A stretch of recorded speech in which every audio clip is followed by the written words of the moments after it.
Então, a partir de agora, a gente está gravando, a gente está dando continuidade ao capítulo 10 do livro Paulo Estevam, Psicografia do Chico, editado por Emmanuel. E esse é o GEOD, é o Grupo de Estudo das Obras Doutrinárias do Recanto Espírita Sol de Assis. Meu nome nunca aparece aqui. Eu sou a Elaine, facilitadora do estudo, junto com o André, que está aqui também. Alterei lá, meu nome, Elaine. Vamos então continuar. Semana passada a gente parou num trechinho muito emocionante. Hoje vai ser mais emocionante ainda. Não podia botar toda a emoção para semana passada, né? Tinha que deixar um pouquinho para essa semana. Ó, o que nós vimos semana passada? Saulo conseguiu lá a carta dele para percorrer as cidades atrás dos adeptos da nova doutrina, segundo ele, dos adeptos do Nazareno, dos adeptos do caminho, para impor a ordem e defender a lei nas palavras dele. Mas, na verdade, nesse momento, o que ele queria era ir atrás de Ananias, que, segundo ele, foi o causador de toda a desgraça, das últimas desgraças e acontecimentos na sua vida. Então, ele pegou ali 3 companheiros e partiu para Damasco, porque ele teve a informação de um prisioneiro que foi pego, né, provavelmente em alguma casa do caminho, disse que conhecia Ananias e sabia que Ananias tinha ido para Damasco. Então, Saulo partiu para lá com alguns companheiros. Porém, no meio do caminho, nas palavras de Emmanuel, deixa eu ver se eu acho aqui o trechinho que Emmanuel fala. Não, é antes. Antes. Que forças estranhas. Cadê? Forças secretas impunham-lhe profundas interrogações. Então, Emmanuel deixa claro aqui que a espiritualidade, que com certeza já acompanhava ali Saulo nessa trajetória dele, né, tentando ali levar ele para o caminho reto, nesse momento estava sensibilizando aquele coração, trazendo aclarando, né, a sua consciência, trazendo para o seu pensamento questionamentos muito fortes ali ao seu coração.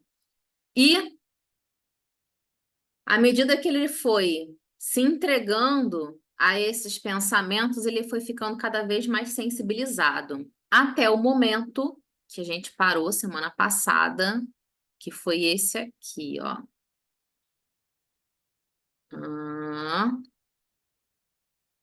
Esse aqui. Ele começa a ver um clarão na sua frente e Emmanuel descreve assim, ó. Devia ser meio-dia. A gente já leu esse trechinho, mas vamos ler de novo. Muito distante ainda, a paisagem de Damasco apresentava os seus contornos. Pomares espessos, cúpulas cinzentas que se esboçavam ao longe, bem montado, evidenciando o aprumo de um homem habituado aos prazeres do esporte, Saulo ia à frente, em atitude dominadora. Em dado instante, todavia, quando mal despertara das angustiosas cogitações, sente-se envolvido por luzes diferentes da tonalidade solar. Tem a impressão de que o ar se fende como uma cortina, ou seja, que a imagem que ele vê é como se abrisse um portal na frente dele, né? E uma luz radiante saísse dali. Tem a impressão de que o ar se fende, né? Se abre como uma cortina sobre a pressão invisível e poderosa. Intimamente considera-se presa de inesperada vertigem, após o esforço mental persistente e doloroso. Quer voltar-se, pedir o socorro dos companheiros, mas não os vê. apesar da possibilidade de suplicar o auxílio, ou seja, aquela luz radiante cega ele. Naquele momento, ele ainda tenta pedir um socorro, tenta se virar, mas ele não consegue. Jacó, Demétrio, socorro-me, grita desesperadamente. Foi esse trecho aqui que a gente leu, que a gente parou semana passada. Então, vamos dar continuidade aqui agora. E aquela luminosidade foi ganhando cada vez mais contornos. Mas a confusão dos sentidos lhe tira a noção de equilíbrio e ele tomba do cavalo. Ao desamparo sobre a areia ardente, caiu no chão. A visão, no entanto, parece dilatar-se ao infinito. Outra luz que lhe banha os olhos deslumbrados, e no caminho que a atmosfera rasgada lhe desvenda, ver surgir a figura de um homem de majestática beleza, dando-lhe a impressão de que descia do céu ao seu encontro. Quem já teve, vou arriscar aqui falar, tá? Isso é coisa minha. Esse trechinho aqui, ó, a visão, no entanto, parece dilatar-se ao infinito. Quem já teve a experiência de uma visão mediúnica ou de um trabalho na mesa mediúnica, como é que eu vou explicar? Quando você consegue ver, mas você sabe que não é com os seus olhos, é com a visão do perispírito. Para mim, a visão que Saulo começa, nesse trecho aqui, ó, começa a dilatar-se ao infinito, porque a visão do perispírito, né, é assim, é uma visão que não tem campo limitado, não tem profundidade, né? É uma visão que parece se dilatar e você perde assim meio que a noção de profundidade, de espaço, de alto, de baixo, né? Porque é todo o seu perispírito, na verdade, que está vendo. Eu sei que é um pouco difícil, né, de visualizar isso, mas a visão do perispírito é diferente da visão do olhar do corpo físico. A visão, no entanto, parece dilatar-se ao infinito. Então, ele começa a ver aquela luminosidade. E para aqueles teóricos, né, que falam, mas Jesus não tinha uma beleza assim, já ouvi isso várias vezes, né? Emmanuel aqui afirma, né, uma beleza majestática, né? Uma beleza deslumbrante. Sua túnica era feita de pontos luminosos. Os cabelos tocavam os ombros à nazarena, a moda dos nazarenos, né? Que usavam os cabelos compridos até aqui aos ombros. Os olhos magnéticos, emanados de simpatia e de amor, iluminando a fisionomia grave e terna, onde pairava uma divina tristeza. Gente, eu acho isso uma divina tristeza. Ou seja, um olhar, um rosto majestoso, mas naquele momento um olhar triste, ao que parecia a Saulo. O doutor de Tarso contemplava-o com espanto profundo, e foi quando, numa inflexão de voz inesquecível, o desconhecido se fez ouvir para Saulo. Jesus falando com Saulo nesse momento. Vocês imaginem que não foi só esse olhar dilatado, né? Não foi só essa visão do perispírito, mas foi a vibração, né, gigantesca de Jesus penetrando o espírito de Saulo. Imagina quão forte não foi isso nesse momento. Saulo, Saulo, por que me persegues? Nunca mais ele esqueceu essa voz. Nunca mais o seu espírito esqueceu essa colocação do Cristo. O moço tarcense não sabia que estava instintivamente de joelhos, sem poder definir o que se passava, comprimiu o coração numa atitude desesperada. Incoercível sentimento de veneração apossou-se inteiramente dele. Que significava aquilo? Ele não conseguia sair daquele sentimento, ele não conseguia escapar daquela sensação de quem o vulto divino que entrevia no painel do firmamento aberto e cuja presença lhe inundava o coração precípite de emoções desconhecidas. Ele se questionando, né? Quem era aquele? Enquanto os companheiros cercavam o jovem genuflexo, sem nada ouvirem nem verem, ou seja, aqueles companheiros que estavam com ele não estavam vendo nem ouvindo nada do que se passava ali, né? Ou seja, Jesus não se materializou. Foi a visão do perispírito de Saulo que estava vendo. Foi a visão mediúnica de Saulo. Não, porque se Jesus tivesse se materializado, porque quando um espírito se materializa, qualquer um vê. Não precisa ter visão mediúnica. Mas não foi isso que aconteceu. Jesus apareceu somente para Saulo. Eles viram uma luz, porque a irradiação de Jesus é gigantesca. De quem o vulto divino que entrevia no painel do firmamento aberto e cuja presença lhe inundava o coração, precípite de emoções desconhecidas. Enquanto os companheiros cercavam o jovem genuflexo, sem nada ouvirem nem verem, não obstante haverem percebido, a princípio, uma grande luz no alto, Saulo interrogava em voz trêmula e receosa: Quem sois vós, Senhor?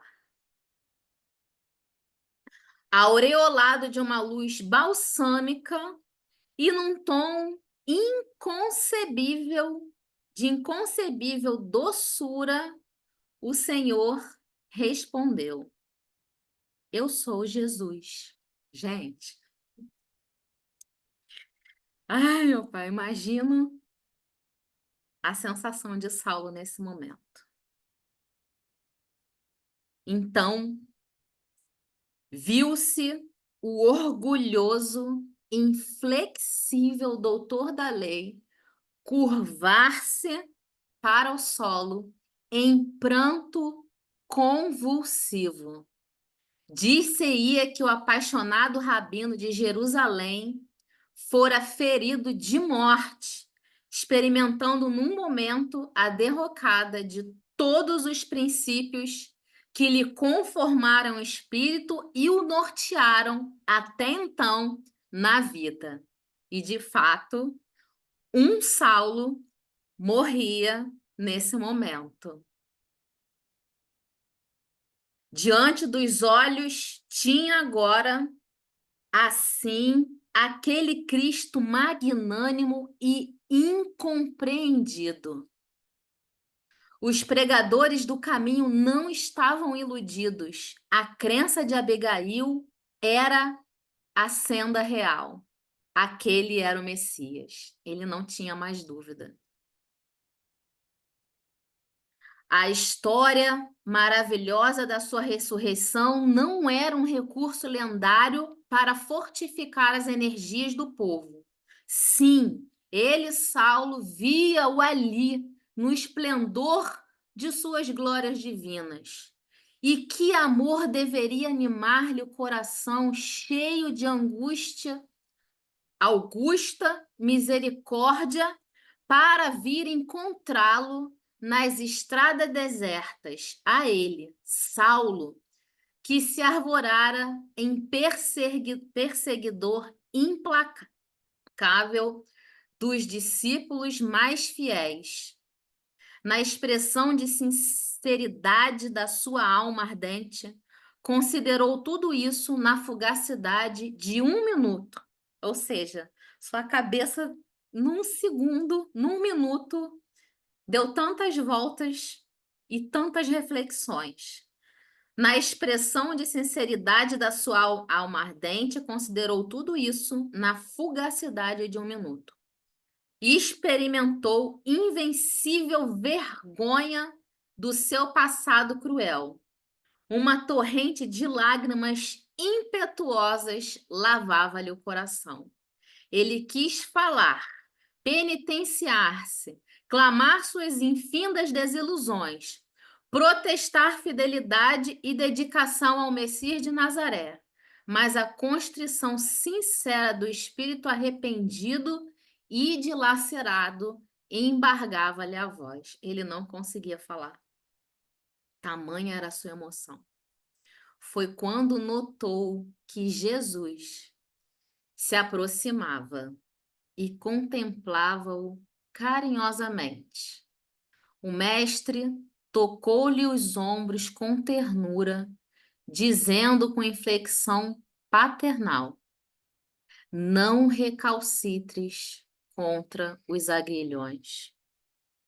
Saulo compreendeu, então, desde o primeiro encontro com Estevão.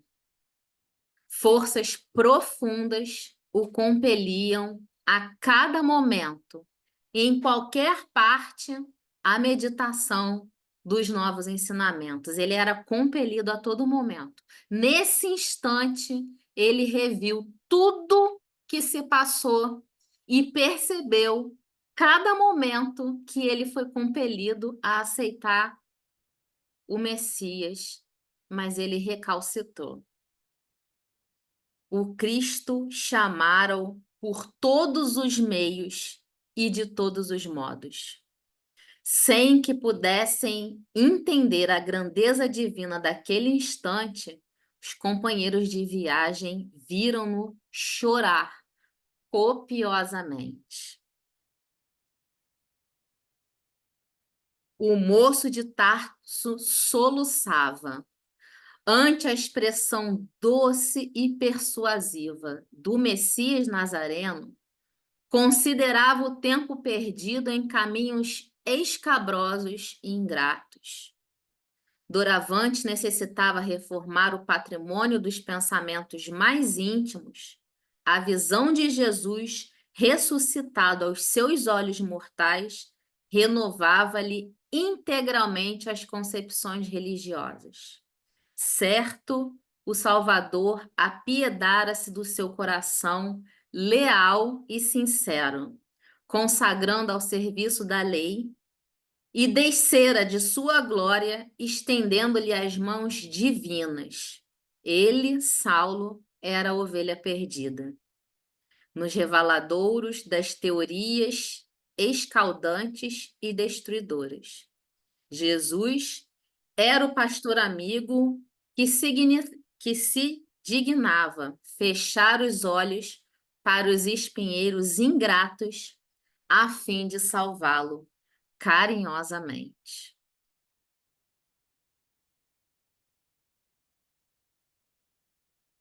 Foi quando notou que Jesus se aproximava.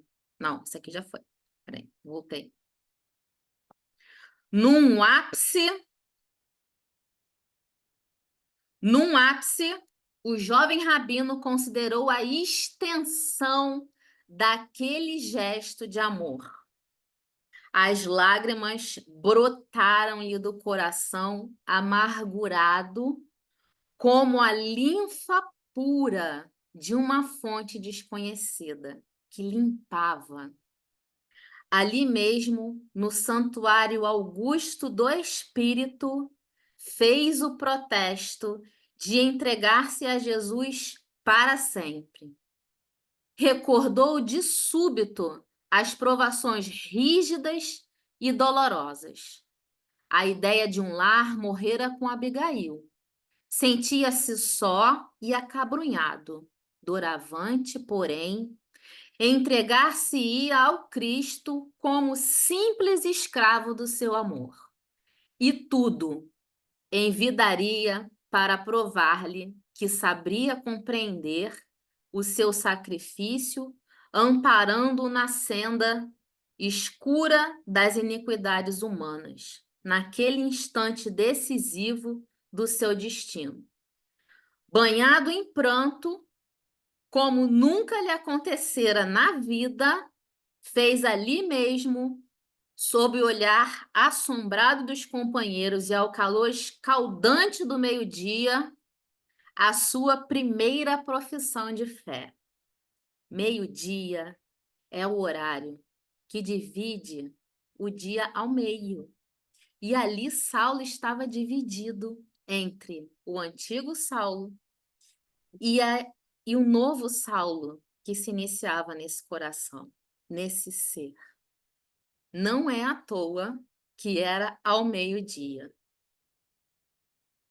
Senhor, que queres que eu faça? Aquela alma resoluta, mesmo no transe de uma capitulação incondicional, humilhada e ferida em seus princípios mais estimáveis, dava mostras de sua nobreza e lealdade. Essa nobreza e lealdade, sobretudo essa lealdade, foi o marco fundamental para que esse espírito retornasse. Não sabemos ainda o motivo que liga Saulo a Estevão, a Abigail. Não sabemos ainda, nesse momento terreno nosso, o que fez de Saulo ser esse grande discípulo já escolhido pelo Cristo. Não sabemos ainda, nesse momento da nossa trajetória terrena,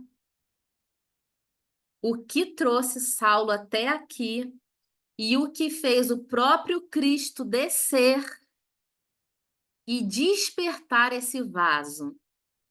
Mas sabemos que a lealdade, com certeza, foi um fator fundamental desse espírito para isso tudo.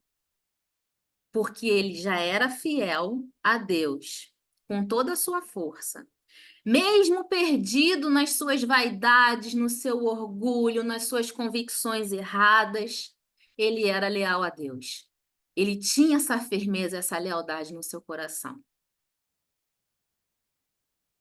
E ele se transformou no mais leal de todos os discípulos do Cristo depois desse momento.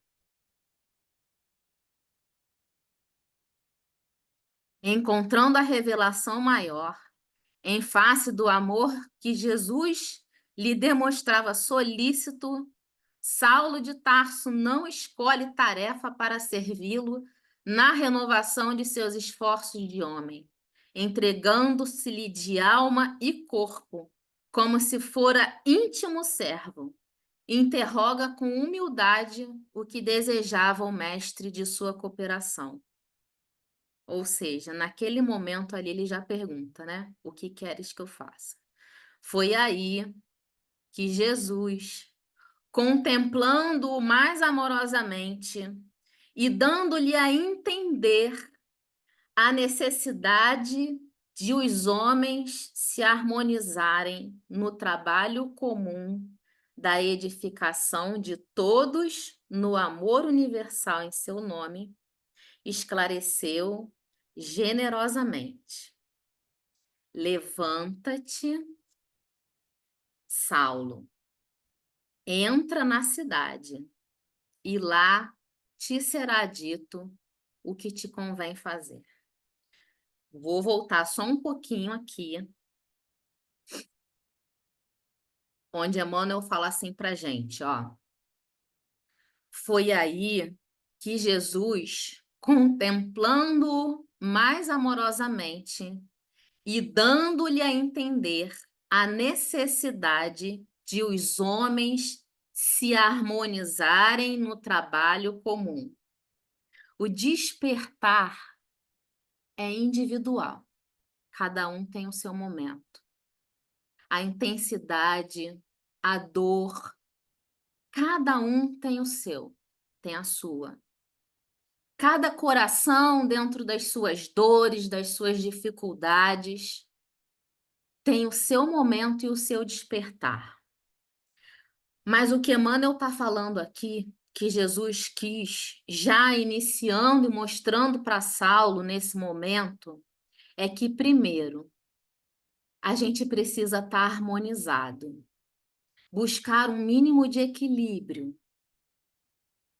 E segundo, a gente precisa do trabalho comum, a gente precisa da cooperação, a gente precisa estar unido, porque sozinho ninguém constrói nada. Então ele falou para Saulo: levanta e entra na cidade, e lá você vai saber o que fazer. Vamos prosseguir, senão eu vou adiantar aqui a história, que esse trecho é maravilhoso, né? Alguém quer colocar alguma coisa? André, meu amiguinho, tá acordado? Tá dormindo? Tá em desdobramento lá? Fala alguma coisa? Não, eu fiquei pensando do que quando as pessoas não têm uma obra como Paulo Estevão, parece tudo muito miraculoso. Porque quando a gente está em Atos, eu até aqui abri Atos 9, né? Primeiro fala que Saulo perseguia os cristãos, tal, aí de repente fala, e Saulo, respirando ainda ameaças e mortes contra os discípulos do Senhor, dirigiu-se ao sumo sacerdote e pediu-lhe cartas para Damasco, para as sinagogas, a fim de que se encontrasse alguns deste caminho, quer homens, quer mulheres, os conduzisse presos a Jerusalém. Indo no caminho, aconteceu que, chegando perto de Damasco, subitamente os cercou um resplendor de luz do céu, e caindo em terra, ouviu uma voz que lhe dizia: Saulo, Saulo, por que me persegues? E ele disse: Quem és, Senhor? E disse o Senhor: Eu sou Jesus, a quem tu persegues. Duro é para ti recalcitrar contra os aguilhões. Essa expressão duro para ti recalcitrar contra os aguilhões traduzindo para o nosso português atual, seria duro para você dar soco em ponta de faca, como a nossa expressão, né? E ele, tremendo atônito, disse: Senhor, o que queres que eu faça? E disse-lhe o Senhor: Levanta-te e entra na cidade, e lá te será dito o que te convém a fazer. O que eu queria dizer é o seguinte: no Atos dos Apóstolos, ele está perseguindo, de repente, ele tem essa conversão milagrosa. No Paulo Estevão tem toda uma construção que não existe em Atos. Como que ele foi tocado ali na casa do caminho por Estevão, no martírio de Estevão, como ele foi tocado, por Abigail, que não é citada no Atos dos Apóstolos. Enfim, quando a gente só lê o Atos, ou vê filmes que geralmente são baseados puramente em Atos dos Apóstolos, parece algo miraculoso, etc. Mas a gente viu que foi um processo, né? Para Jesus aparecer, foi, foi colocado um preparo naquele espírito, né, naquele terreno. A gente vê que mesmo durante toda a viagem, ele vinha refletindo, enfim, já estava sendo inspirado pela espiritualidade, por Estevão, por Abigail, em espíritos, né, para que esse despertar ocorresse, né, não foi algo simplesmente miraculoso, enfim, né. E era muito recorrente, e a gente tem que lembrar também que a gente tem que lembrar que a gente vê outras narrativas, não só de Saulo, né? Mas Jesus, nessa época, se materializava com certa frequência, digamos assim, né? Vira e mexe, ele se materializava nas igrejas eh, por aí, né? Para os apóstolos aparecia, né? Enfim, era tempos em que essas manifestações eram mais presentes, né? O... e eu acho que era isso, né, que eu pensei. Isso que você comentou, que a gente, lendo Atos, né, a gente não tem a noção da grandiosidade que foi o amparo da espiritualidade nesse momento que acompanhava ali Saulo, né, nem essa experiência que ele teve. Por Não, isso que e não entende esse processo, né? Por causa que por atos parece uma coisa milagrosa, mudou, pronto, virou uma chave. Não, aqui tive que foi uma construção que demorou meses e meses, né? Foi um processo. Emmanuel faz questão de salientar o que, que ele pensava, salientava o orgulho dele, salientava as quedas que ele tinha, enfim, né? sim. Então, e aí eu ia comentar, quem se lembra do prefácio do Paulo Estevão, né, Emmanuel, que não trouxe esse livro para gente para fazer homenagem a Saulo, porque ele não precisa disso, né? Mas que a gente tivesse essa noção, né? Justamente essa noção desse processo e tivesse a noção, sobretudo, da cooperação que foi, né, de Estevão, de Abigail. Ele fala de Estevão, né, que ele fala sem Estevão não haveria Saulo de Tarso. Mas ele fala de outros também. Então, nesse outro, a gente inclui Abigail, o próprio Ananias, né, os discípulos depois que vão acolher Saulo. Então, a gente não teria noção disso que você falou e nem de todo esse resto, né? Então, como é importante, né? E como que a doutrina espírita é um presente para a gente, né?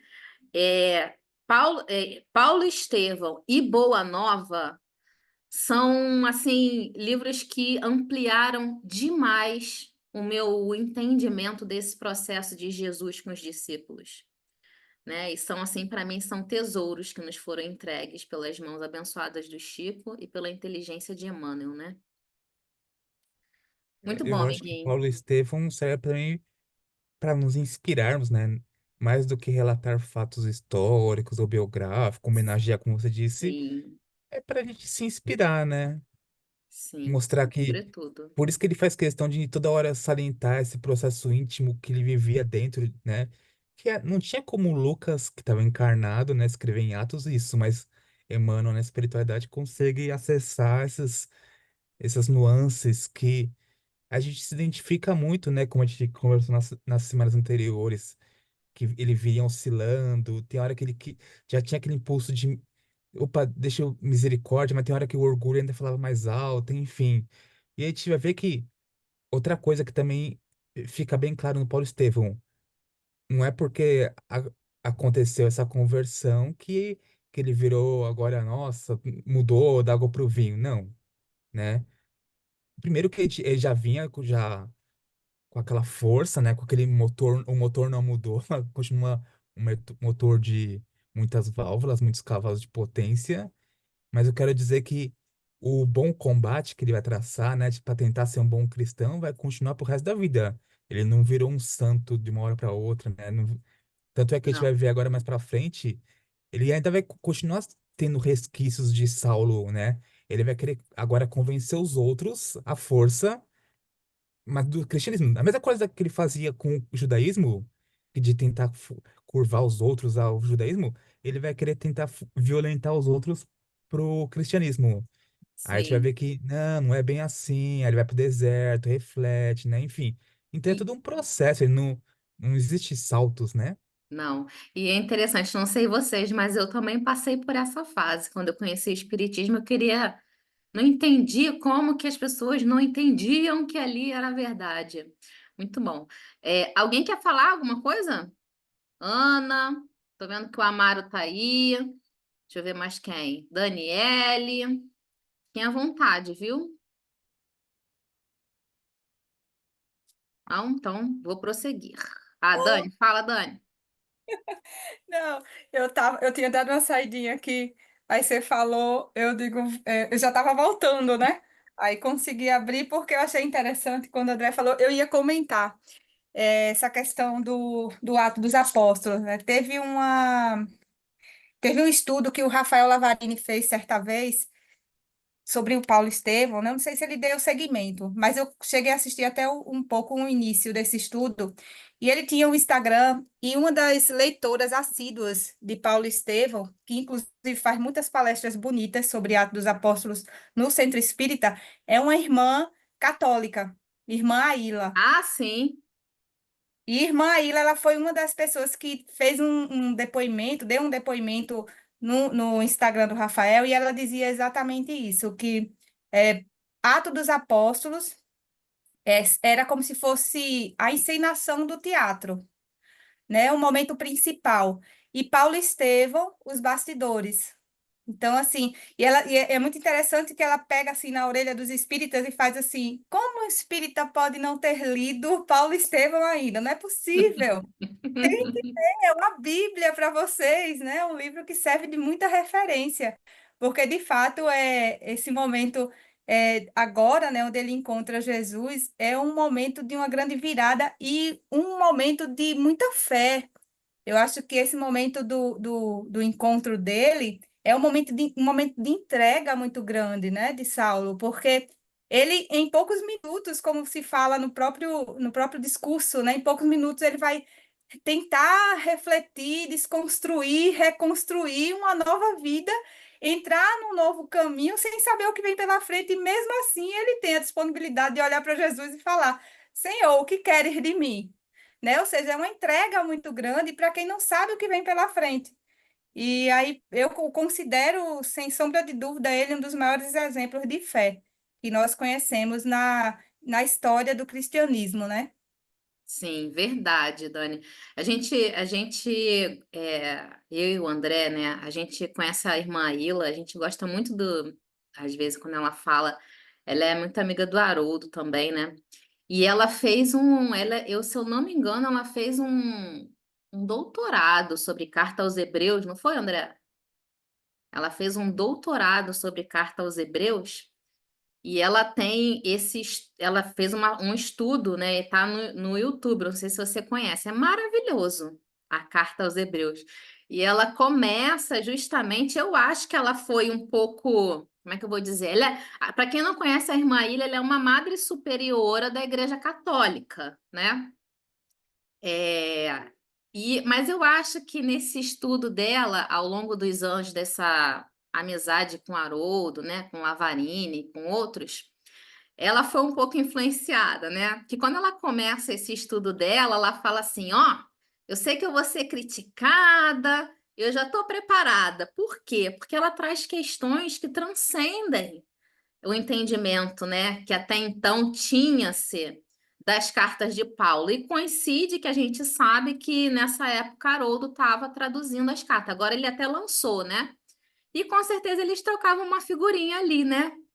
Porque a carta até então, e o próprio Haroldo falou isso, eu sei que eu vou ser massacrado, porque até então a leitura da carta era direcionada para um lado, né? Mas com o estudo deles, eles viram que, na verdade, Paulo fazia uma grande crítica a várias questões, né? Que até então parecia que ele, na verdade, defendia com a carta, mas não, era uma grande crítica.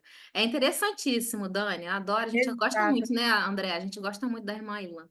Ela é muito amiga de Divaldo também, porque ela faz parte do Fraternidade Sem Fronteiras, né? Então, é um grupo grande que trabalha dentro de uma perspectiva bem de uma religiosidade, assim, com muito respeito, né? Cada um ali dentro da sua perspectiva religiosa. E eu tenho um grande prazer também de trabalhar com ela, porque ela é professora aqui da Universidade Católica.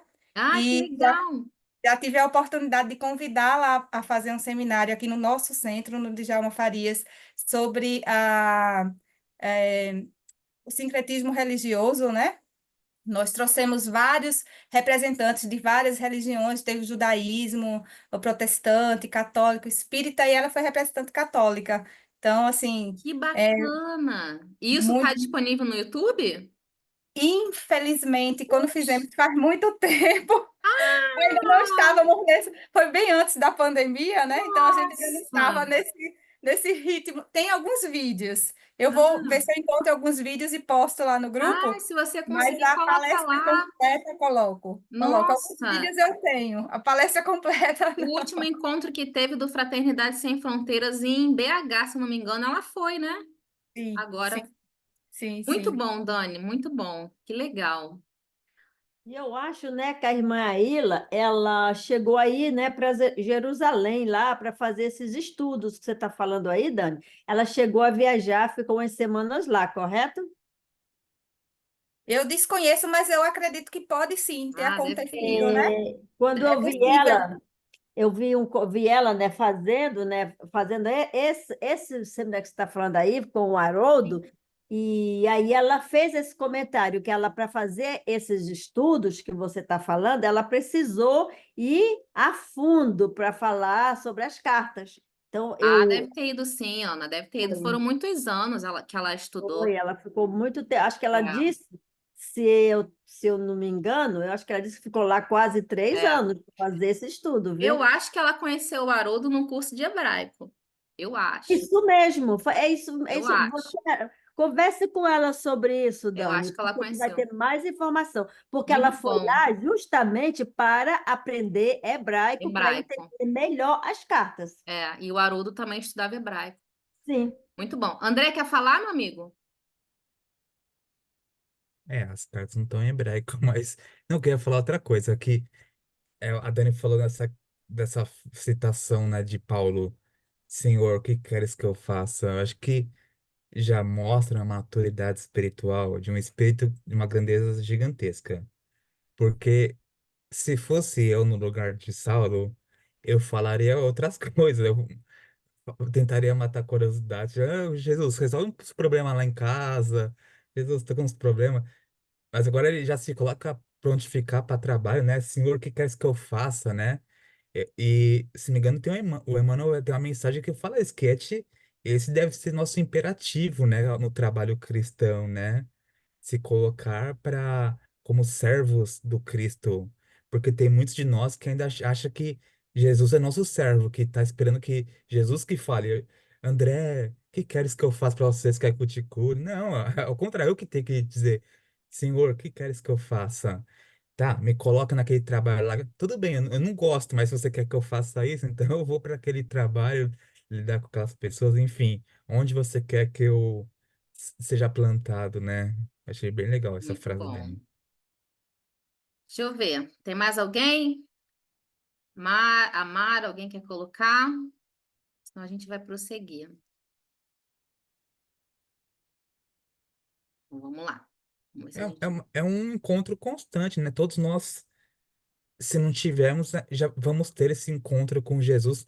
Não estou falando que Jesus vai estar materializado, mas assim, esse despertar para o Cristo é inerente, né? É que aqui é muito simbólico, né? De E o aparição, né? convite, né, É o amigo? convite O convite também acontece para a gente a todo momento. a todo Em momento. cada Exato. momento de dor ou de dificuldade, porque se a gente pensar na trajetória de Saulo, que a gente está vendo até aqui, a gente costuma falar, né? E todo momento ele recebia o convite, a todo momento ele, né, recebeu oportunidade. Se a gente reparar bem, esses momentos que a gente fala que ele recebia o convite, que ele recebia a oportunidade, não eram momentos de tranquilidade. Eram momentos que ele estava sendo provado ali no orgulho dele, na vaidade, né? Mas, Então mas, nós, hã? mas Jesus também esperou não, mas Saulo precisou chegar no fundo do poço, só que tive que a angústia que ele estava indo ali para Damasco, esse deserto íntimo estava no ápice. Antes, até que ele estava lá no alto do seu orgulho, etc. Mas eu tive que, para Jesus nascer no nosso coração, a gente precisa chegar muitas vezes no fundo do poço, entre aspas, né? Nessa angústia, nesse desespero. Ele não tinha mais a quem recorrer, aí Jesus aparece, meio que, ó. Você já acabou com a sua possibilidade? Já acabou? Não tem mais como pedir pro Sinédrio, não tem que pedir pro seu pai, pro dinheiro, enfim. Ó, então, e a vida nos faz isso muitas vezes, né? Tem um momento que a gente já recorreu ao médico, já recorreu às questões da matéria e nada soluciona, mas aí só resta nos pedir ao alto, né? A gente tem que se curvar, como ele inconscientemente se fez, né? Curvar o Cristo e reconhecer essa grandeza, né? Eu lembrei, quando ele fala que ele sem perceber se estava curvado, é o mesmo relato de Publio Lentulus. Também fala que quando Publio Lentulus encontra com Jesus, ele também acaba se ajoelhando, né? Pelo magnetismo, pela força moral, né? Enfim, acho bem interessante. Sim. E nessa fala aqui, tá aparecendo para vocês a fala de Jesus, né? Levanta-te, Saulo. É isso que está Tá, aparecendo. Então, isso. essa fala de Jesus, de levanta-te, Saulo, eu, assim, tenho um apego especial para todos os momentos que Jesus falou isso. Levanta-te e anda. Porque eu sempre tive uma convicção no meu coração, é, e isso, durante muito tempo, foi o que me fez não acreditar nas coisas divinas, de que nada fazia sentido se não fosse pelo nosso esforço. Antes, eu estava meio assim, metade certa na minha convicção, mas metade errada, né? Porque tem que ter as duas coisas. Tem que ter o amparo de Deus, mas também tem que ter o nosso levanta-te e anda. Eu nunca acreditei que sem o nosso esforço a gente conseguisse chegar em algum lugar. Eu nunca acreditei que sem o nosso esforço a gente se curasse. E todas as vezes, depois que eu me tornei espírita e passei a estudar os textos do Evangelho, né? Toda vez que eu via Jesus falar, levanta-te e anda, é como se eu afirmasse para mim. Para a gente se curar, para a gente conseguir caminhar, tem a nossa parcela que é primordial, né? Eu tenho uma frasezinha que não está aqui, que está lá no meu, lá no Rio, preso perto de onde do meu computador, que é assim: faz parte da cura o desejo de ser curado. Então, esse levanta-te e anda aqui, né? Que para Saulo foi só levanta-te, Saulo, é que agora você levanta e você vai caminhar. Isso é muito importante para gente. Porque às vezes a gente, ai, eu tô tão mal, ai, eu tô assim, ai, eu tô assado, mas não tem o levanta-te. A gente quer que o outro levante a gente, que o outro pegue a gente pelo braço. É bom, é maravilhoso ser pego na mão, ser acarinhado. Isso é maravilhoso, todo mundo precisa disso, né? A gente precisa disso. Mas a gente precisa ter a consciência que é o nosso levanta-te e anda que de fato vai levar a gente para o caminho. Não o outro levantar a gente e levar a gente pelos braços. Tem que ter a nossa vontade viva de querer também. Você tá com a mão levantada de novo ou ainda, amiguinho? Não, o levanta-te, né, é um imperativo muito presente no Novo Testamento e não é um levantar físico, né, é um levantar espiritual. Aí não à toa, acho que essa frase evidentemente reverberou nesse espírito até os dias de hoje, creio eu, né? E uma das frases que Paulo vai escrever futuramente que eu mais gosto é aquela que está em Efésios 5:14 que eu coloquei no chat, né? Que tem tudo a ver com isso e com esse momento, né? Com esse chamamento de Jesus para ele que estava, né? Ele fala assim: desperta, ó tu que dormes, levanta-te dentre os mortos e Cristo resplandecerá sobre ti. Então, minha opinião é como que ele entendeu esse levanta de Saulo entre a cidade, né? Então você que está dormindo, Saulo, você que está morto para as coisas espirituais, levanta-te, né? Ergue, entra na verticalidade, não é? Na horizontalidade. E o Cristo resplandecerá em ti, né? Acho muito bonito esse Lindo. levanta-te. Porque não era só um imperativo, não é porque ele estava só lá de joelhos, né? Sim. Aqui é muito mais do que isso. Aqui é um levanta-te espiritual. Ó, você acha que está de pé muitas vezes, né?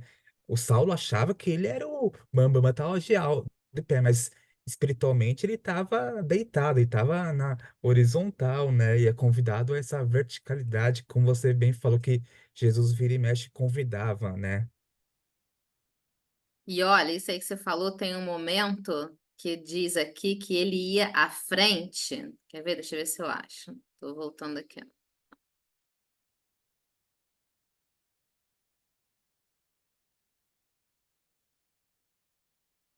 Ah, não vou achar, não. Um momento que falava que ele ia à frente, né? Com toda a sua postura majestosa, e é dessa postura que ele caiu, né? Vamos ver se a gente consegue. Como diz o ditado, né? A queda do cavalo é alto, né? Quanto maior, né, mais alto você É. sobe, maior é a queda. Ou no caso dele, do camelo, mas a queda é a mesma. E o que que ele fez, né, após esse levanta-te?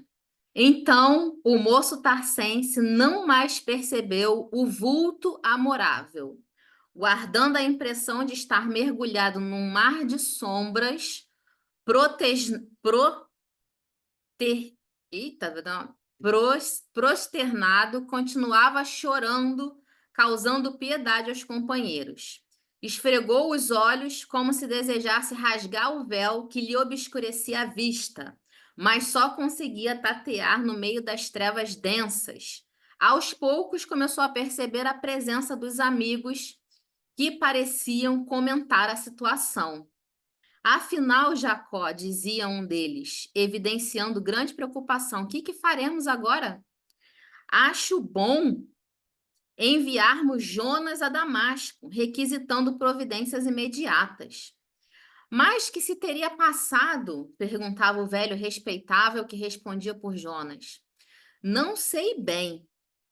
A princípio notei intensa luz nos céus e logo em seguida ouvi que ele pedia socorro.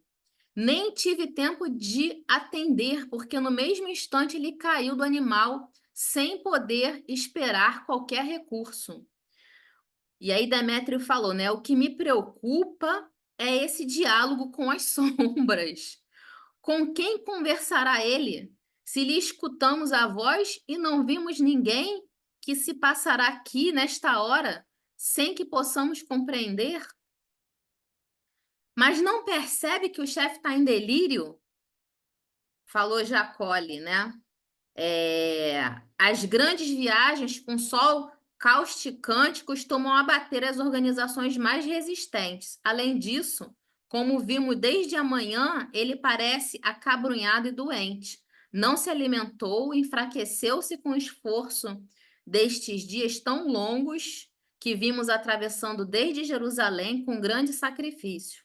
A meu ver, trata-se de um desses casos de febres que atacam repetidamente no deserto. O velho Jonas. Onde está? No entanto, de olhos arregalados, fixava o rabino soluçante com grande admiração. Depois de ouvir a opinião dos companheiros, falou receoso, como se temesse ofender alguma entidade desconhecida. Tenho grande experiência dessas marchas com o sol a pino. Gastei a mocidade conduzindo camelos através do deserto da Arábia, mas nunca vi um doente nesses lugares com essas características. A febre dos que caem extenuados no caminho não se manifesta com delírio e com lágrimas. O enfermo cai abatido sem reações. Aqui, porém, observamos o patrão como se estivesse a conversar com um homem invisível para nós. Parece que ele estava ali, esse aí estava pressentindo alguma coisa, né?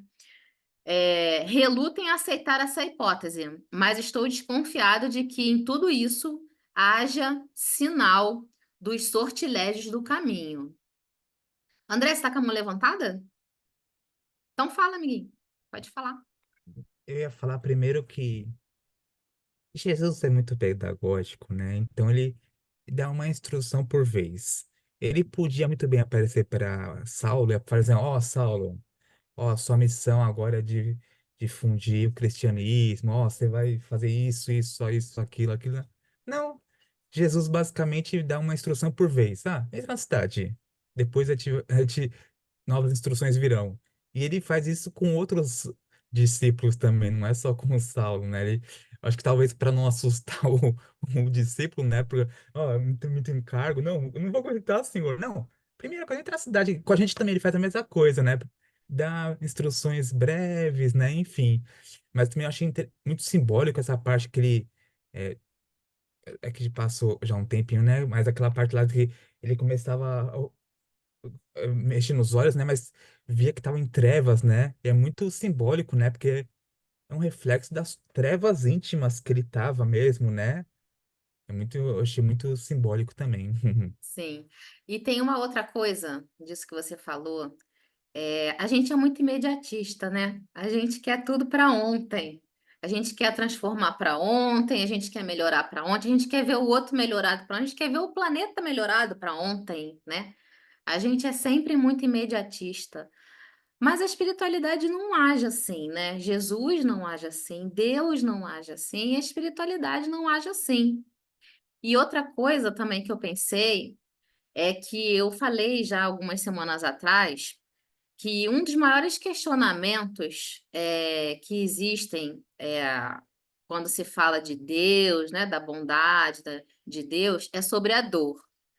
E aí a gente sabe, nós espíritas, né, quem já estudou, quem já se sensibilizou para essa questão e já foi buscar compreender, a gente sabe que para Deus tem outro olhar para a dor, diferente do nosso, né? A gente está aqui mergulhado na matéria, com os nossos apegos, né? Apego ao corpo, apego às pessoas que estão ao nosso redor, apego às nossas coisas.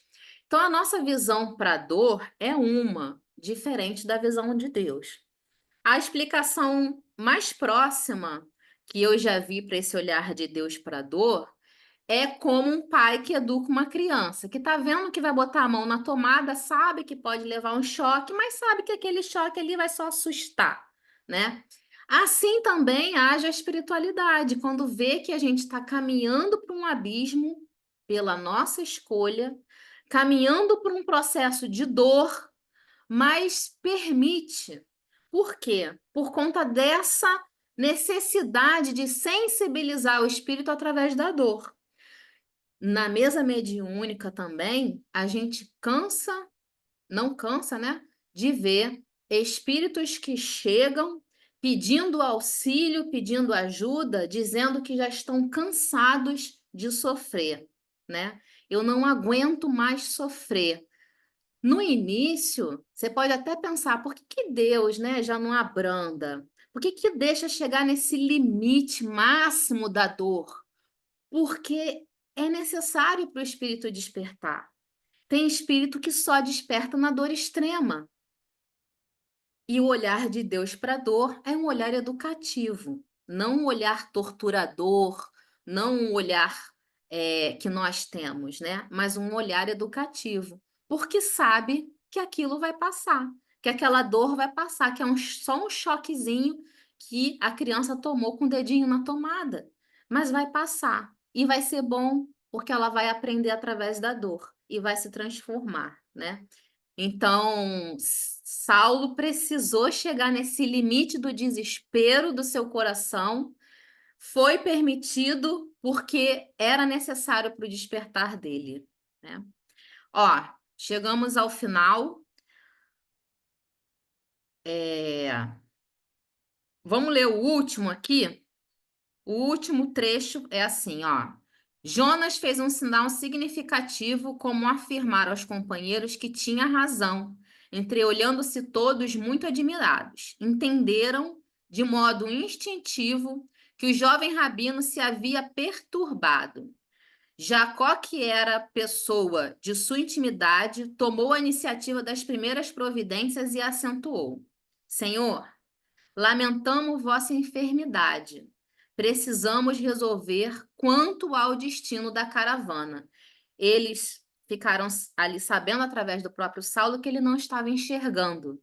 Então, eles concluíram que alguma coisa de muito séria havia acontecido com ele. O doutor de Tarso, entretanto, revelando uma humildade que jamais se coaduna com seu feitio dominador, deixou cair uma lágrima e respondeu com profunda tristeza: Jacó, não te preocupes comigo. Relativamente ao que me cumpre fazer, preciso chegar a Damasco sem demora. Quanto a vocês, E a voz reticenciosa quebrantara-se dolorosamente, como premida de grande angústia, para concluir em tom amargo. Em relação a vocês, façam como quiserem, pois até agora vocês eram meus servos. Mas de hora em diante eu também sou escravo, não mais me pertenço a mim mesmo. E liberou os escravos para que eles fossem fazer o que eles quisessem. E aí eles não tiveram dúvida nenhuma da condição dele, né? Na interpretação deles, né? Vamos parar por aqui? Alguém quer fazer a nossa prece para a gente encerrar?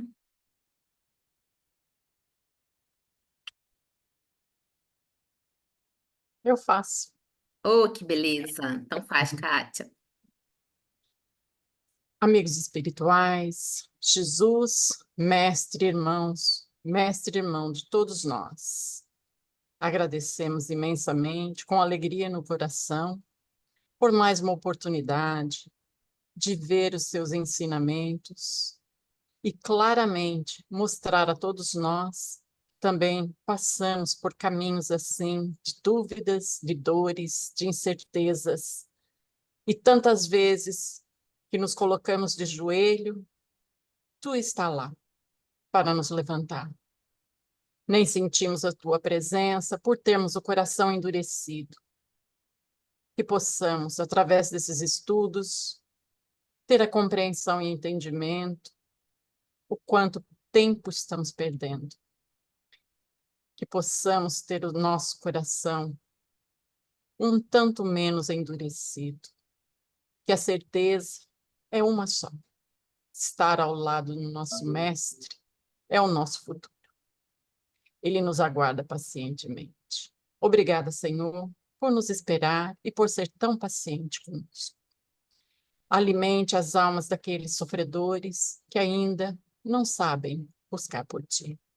Obrigada, Senhor, por nos amparar, nos proteger e nos intuir a este caminho do bem. Que assim seja. Sim, sim. Obrigada, querida. Obrigada. Amaro, saudade, querido. Boa noite, gente. Tudo de Boa bom? noite. Boa noite. Boa Fiquem com noite, Deus. Dani. Até Linda. semana que vem. Deus quiser. Deus quiser. Tchau.